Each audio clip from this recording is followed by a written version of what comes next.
오늘 전해드릴 소식은 검찰 지목 50억 클럽 3명 난리 났다. 한동훈 또 해냈다. 법무부 잘한다. 라는 소식입니다. 대장동 50억 클럽 의혹을 수사하는 검찰이 클럽 멤버로 지목되는 6명 가운데 박영수 전 특별검사와 김수남 전 검찰총장, 권순일 전 대법관 등 3명으로 수사망을 좁히고 있다.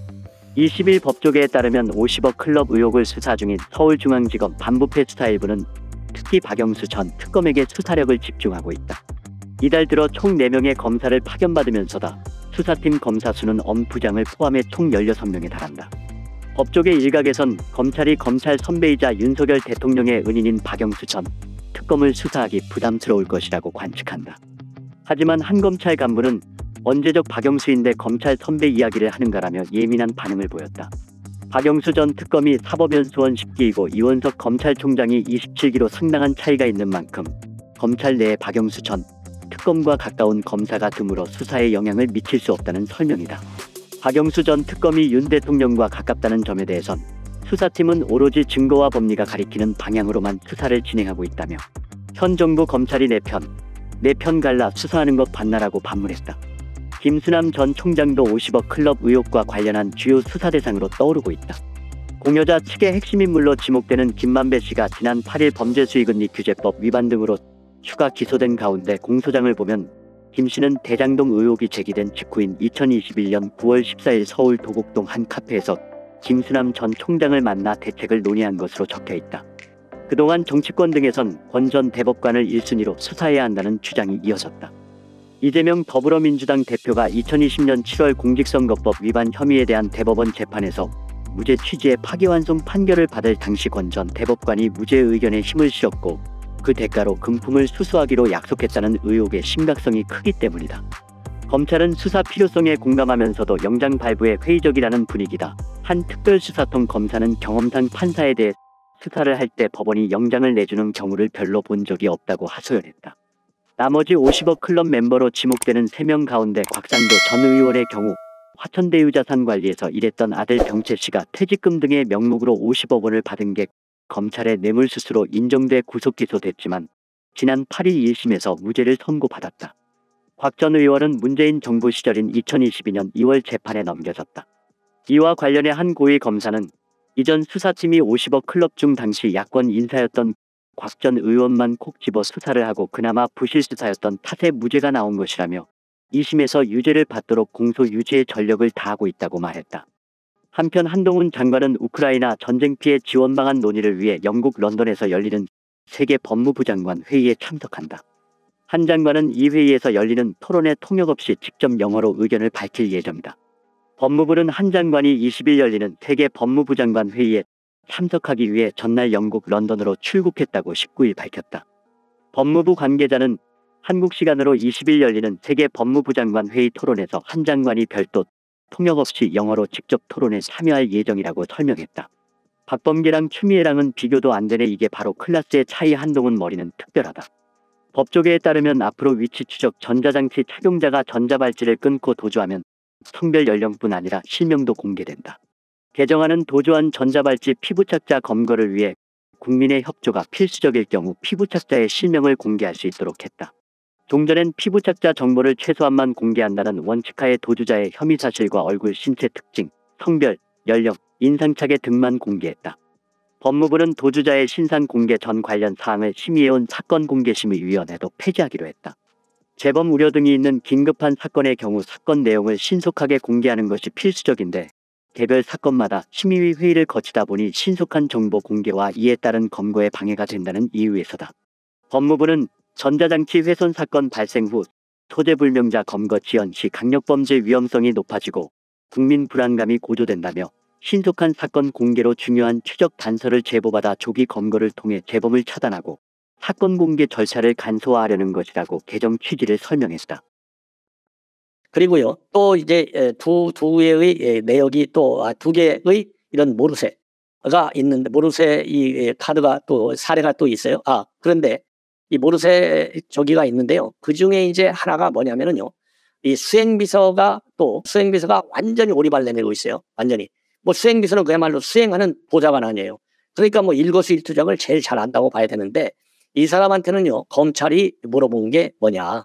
검찰이 이제 이 법인카드 사용한 걸 아느냐? 그러니까 법인카드 사용한 적을 모른다. 이 사용한 적도 없다. 이렇게 부인을 해요. 그러니까 검찰이 뭐라고 반박하느냐면 이 수행비서 이름하고 휴대전화 번호가 적혀 있는 쌍방울 법인 차량의 수리 내역서를 들이밀어요. 그러니까 이 수행비서는 뭐라고 대답하느냐? 무슨 차인지를 몰랐다. 이게 기가 막히죠. 그리고 이제 세 번째 사례, 모르쇠.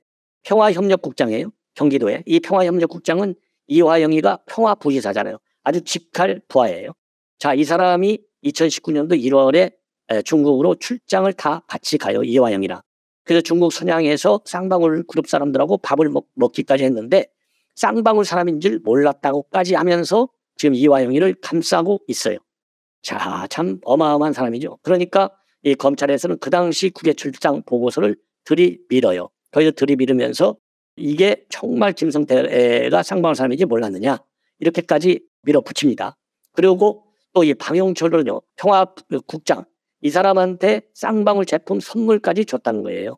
그런데도 모르겠다 이렇게 무리수를 두고 있고, 그리고 이화영이는 또 그보다 더 떠요.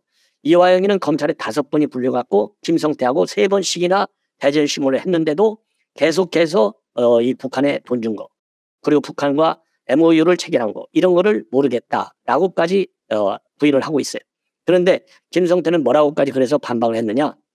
아니 2019년도 7월에서 11월까지 필리핀에서 60만 불에서 70만 불, 마카오에서 200만 불을 줬는데 이게 도대체 처음 듣는다는 얘기냐?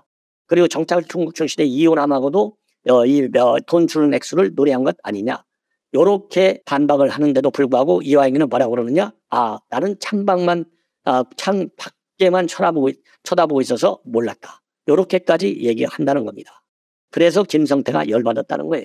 20년 지기인데 아무리 정치가 그런 거라도 해도 도대체 대질조사 때 고개 돌리고 딴청을 부리고 그리고 모든 것을 부인하는 거, 여기에 대해서 김성태가 인간적 배신감을 느꼈다는 겁니다.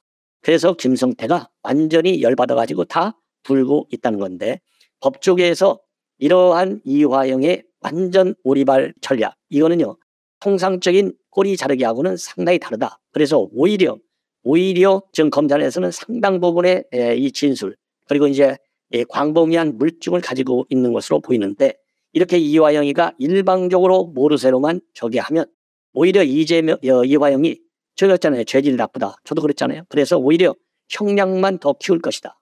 그리고 이렇게까지 계속 모르쇠로 일관하면 오히려 이재명에 대한 강제 수사의 이 필요성만 더 검찰로 하여금 느끼게 할 것이다.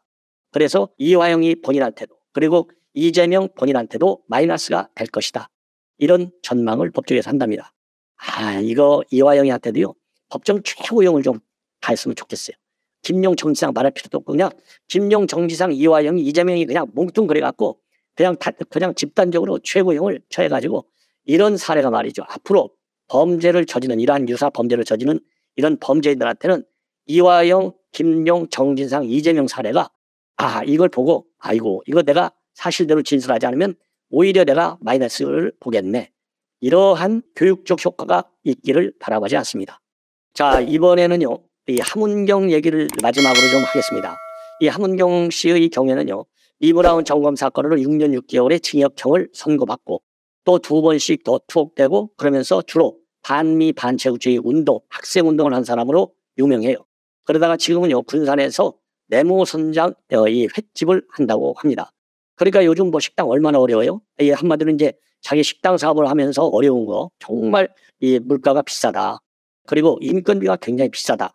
이런 데서 오는 굉장히 그 어려움을 실토하고 있고, 그 다음에는 이제 본인이 시민단체 활동을 하고 있는데 이 시민단체 활동은 바른 언론 시민행동의 운영으로 참여하고 있다. 그 왜 그러느냐? 자기가 가짜뉴스한테 너무 크게 시달려가지고 이제 가짜뉴스는 없애야 되는데 요거에 앞장서겠다는 취지에서 이 바른 언론 시민행동의 운영위원으로 참여했다는 걸 밝히고 있어요. 그러면 뭐 때문에 본인이 시달렸느냐? 본인이 이혼도 하고 재혼을 했는데 과거 선거운동할 때 처자식을 버렸다. 이런 흑색 전선 때문에 굉장히 힘들었다는 겁니다. 그리고 윤 대통령이 이번에 강제징용 해법 마련한 건 아주 잘 되었다는 것이죠. 왜냐하면 이게 한일 관계하고 한미일 관계의 걸림돌이기 때문에 이 걸림돌을 제거한 것은 잘했다. 그리고 강제징용 해법에 미국의 영향이 작용했다고 보느냐? 이 질문에는 좀 작용했다고 보지 않았겠느냐?